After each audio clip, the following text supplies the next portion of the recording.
In the previous lecture, we looked at the ethnic minority experience. In this lecture, we turn our attention to the gender perspective. We will discuss the experience of women in large organizations such as government. In particular, our interest will be not only to discuss gender inequality, but to discuss new ideas explaining why it continues to exist. In particular as well, we will stress the role of the interactional process that rewrite inequality into new institutional arrangements. Moreover, we will discuss the observation that although job segregation concentrates women in the lowest status and lowest paid jobs in government, women are disproportionately satisfied with their jobs. It is worth first noting the sort of macro perspective to understand the rise in female participation in the labor market and in government in general. The rise in women's paid employment is characteristic of all industrialized nations.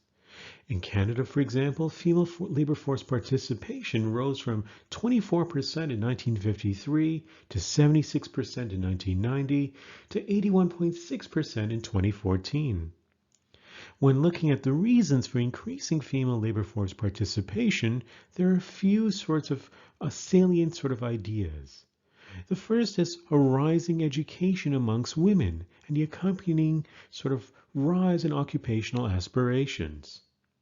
A second point is looking at the expansion in white-collar service jobs that boosted demand for female labor. A third reason for increasing female participation is feminism and more liberal social values surrounding women's work roles.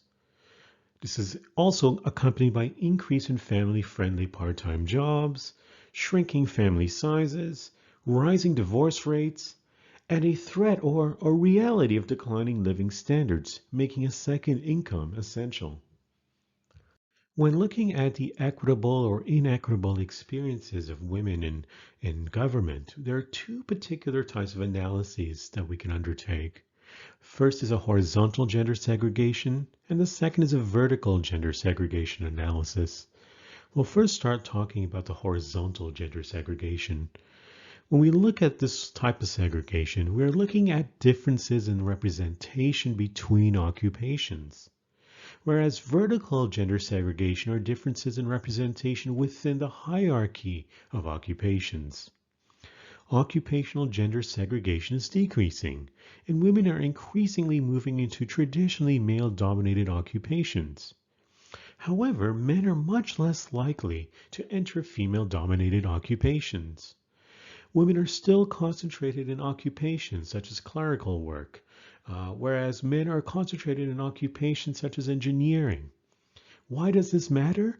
Well, occupational gender segregation is an important determinant of gender inequality, including the gender wage gap between men and women, the likelihood of career mobility, and quality and control over work.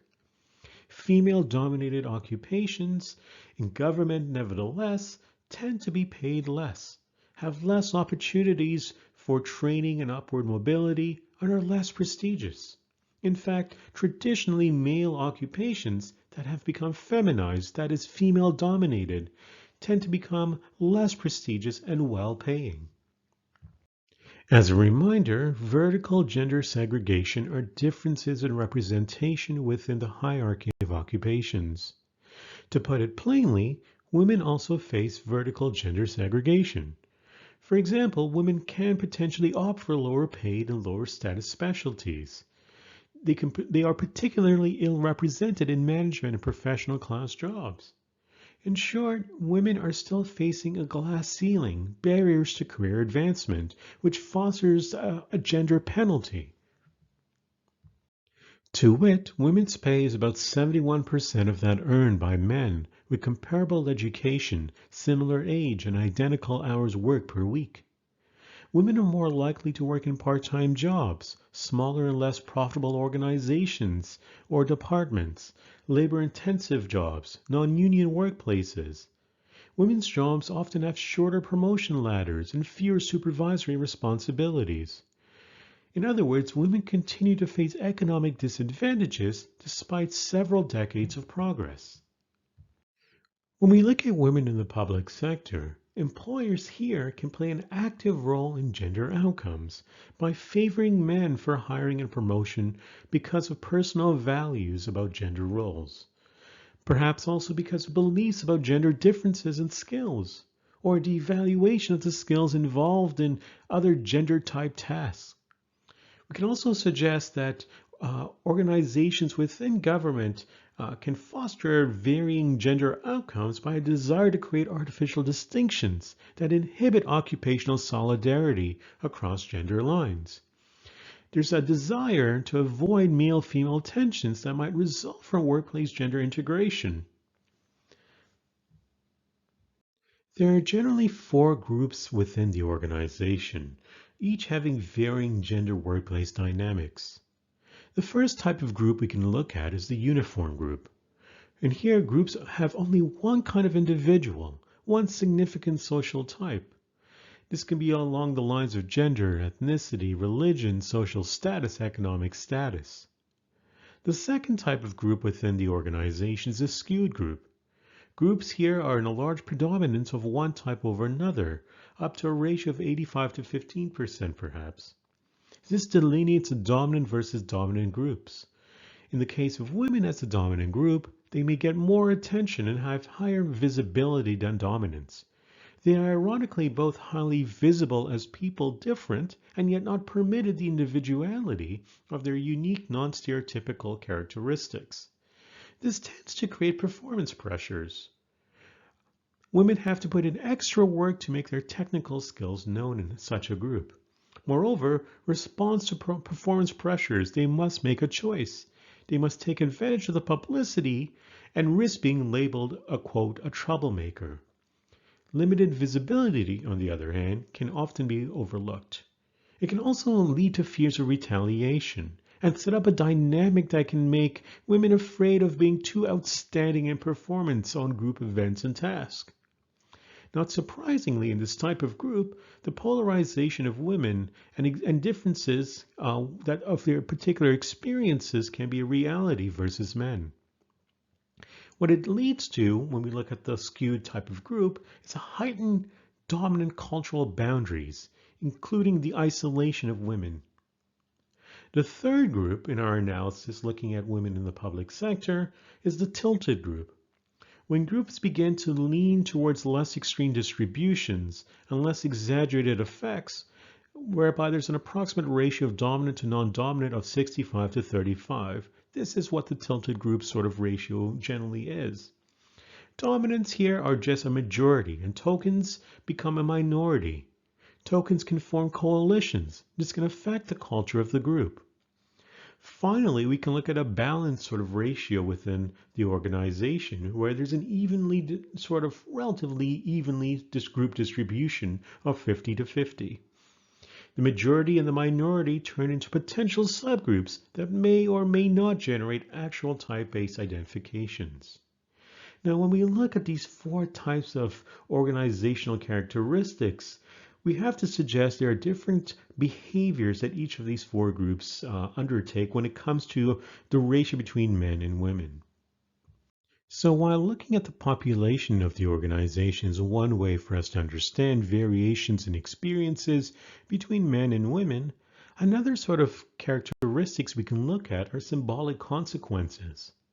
Here, the performance could affect the prospects of other women in the organization. Every act tended to be evaluated beyond its meaning for the organization and is taken as a sign of, quote, how women perform. We can also look at stereotyped roles within the organization. Once women begin to occupy certain jobs, those jobs become known as, quote, women's preferred role. Affirmative action and equal employment opportunity jobs were also seen as, quote, women's jobs. There are other stereotype informal roles if we get into this in a greater extent. So there's the sort of mother, the seductress, the Iron Maiden. And these are types of concepts that are used to understand, women's stereotypical role within the organization. Thus far, we've seen there are numerous ways in which we can examine and analyze women's experiences in government. We can take a vertical and horizontal gender segregation analysis. We can examine the population of the organization and the sort of demographics there in terms of the ratio between men and women and discern the different types of experiences those particular groups have. We can also look at the symbolic consequences and stereotype roles. And a final sort of thing we can look at is the interactional processes, which can be skewed within individual reasons and structural reasons.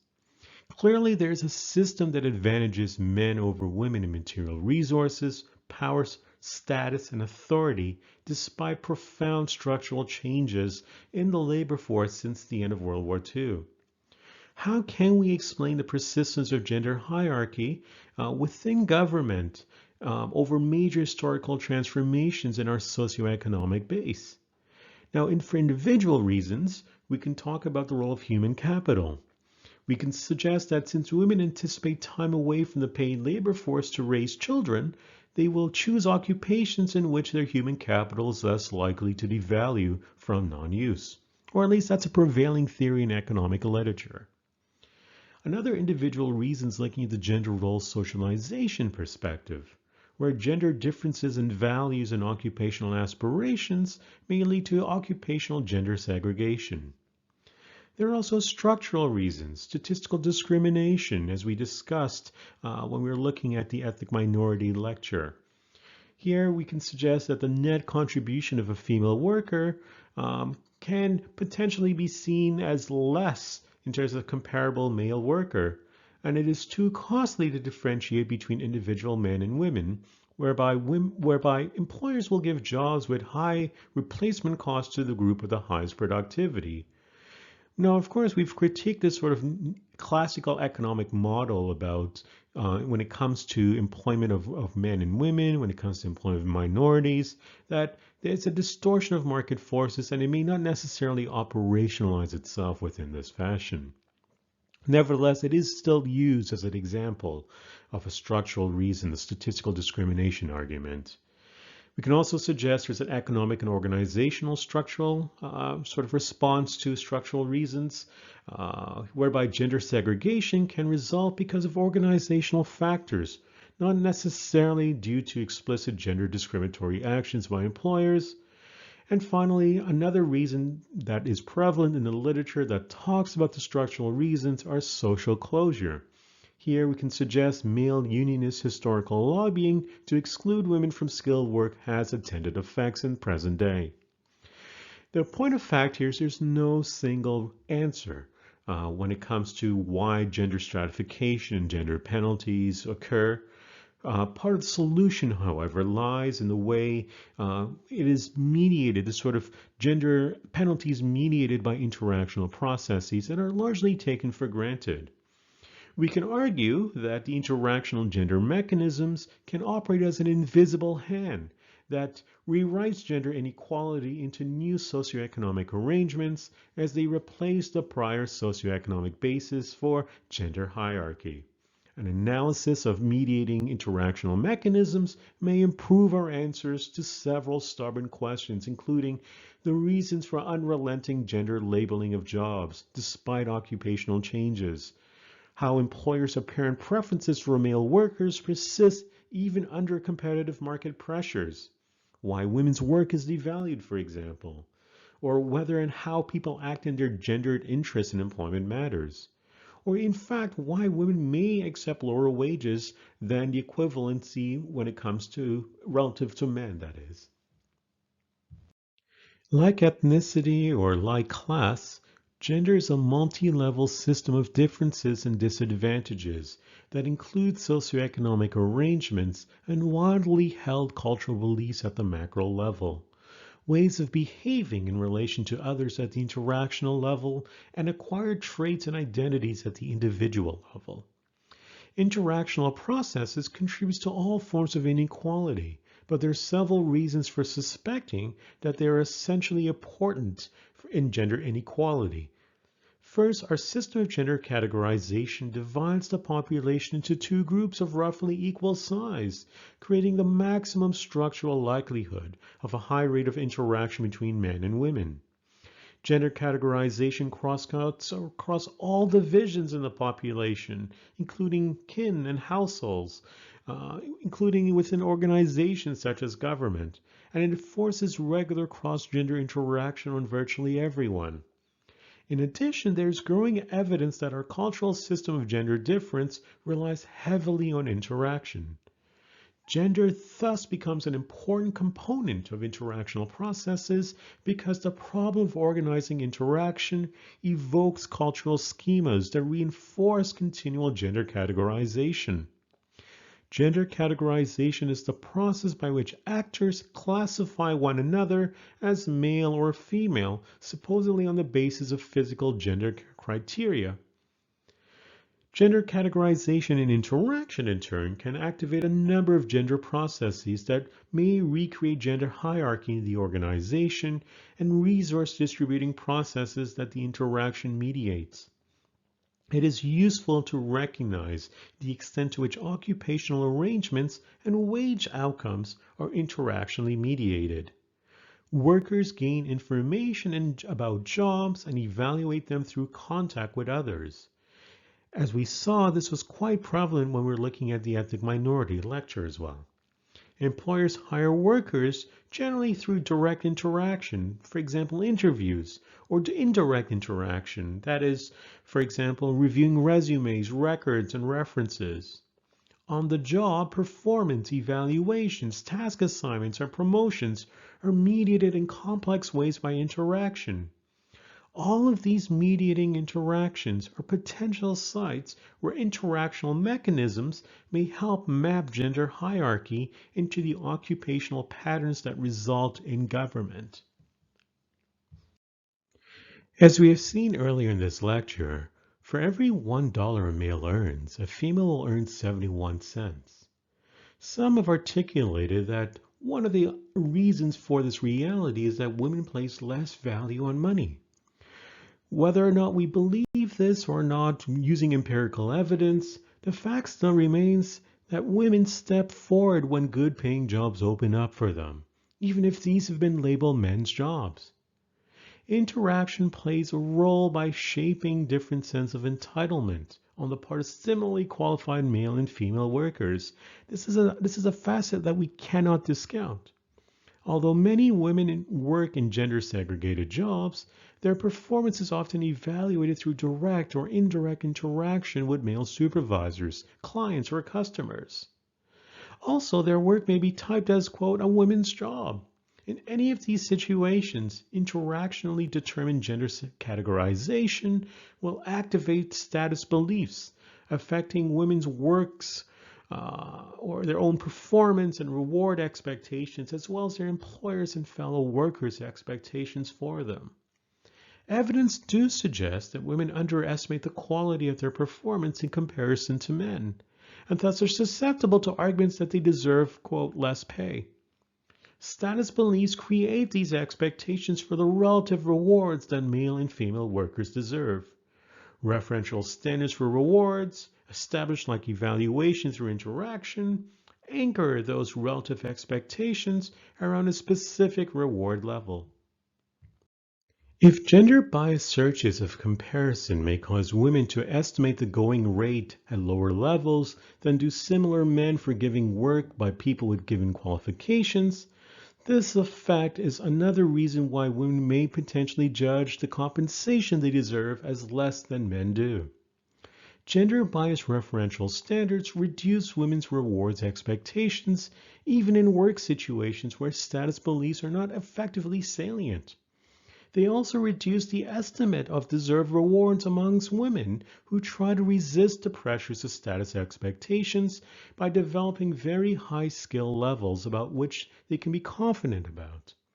If women workers inadvertently underestimate the rewards to which they are entitled, employers can more easily force them to settle for lower wages. If corresponding status and gender-biased referential processes cause male workers to overestimate what they deserve, employers find it harder to force lower wages on them.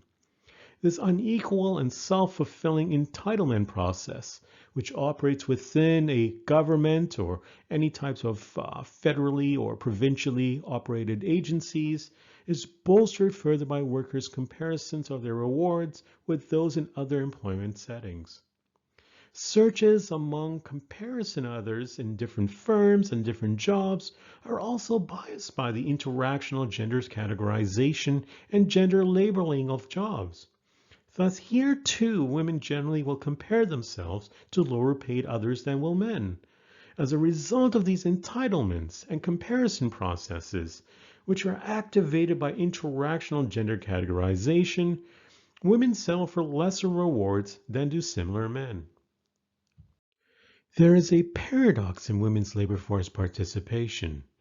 On the one hand, women are concentrated in the lowest grade, least skilled, and lowest paid jobs with the poorest employment benefits and prospects relative to men. On the other hand, women report higher levels of satisfaction with their jobs, often greater satisfaction than that reported by men with their higher status and better paid jobs.